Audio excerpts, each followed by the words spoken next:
হলো কেন, সেই গল্পের কথা জুলাই সনদে আছে। সুতরাং জুলাই সনদ যদি বাংলাদেশে বাস্তবায়িত হয়, 47-এর চেতনা আবার ফিরে আসবে বাংলাদেশে। জুলাই সনদে 2013 সালের শাপলা চত্বরে নবী প্রেমিকদের ইতিহাসের কথা আছে।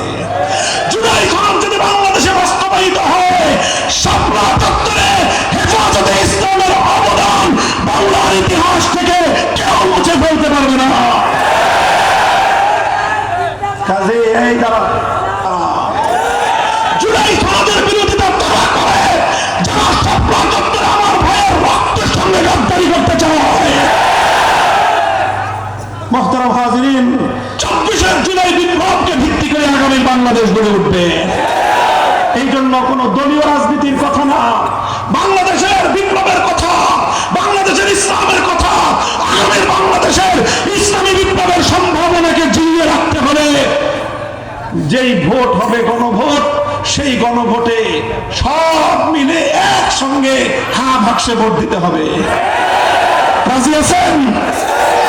যারা জুলাই সনদের গণভোটে না বাক্সের প্রতি ক্যাম্পেইন করবে, ওরা ভারতের দল, ওরা ফ্যাসিবাদের দোসর। কাজে আসো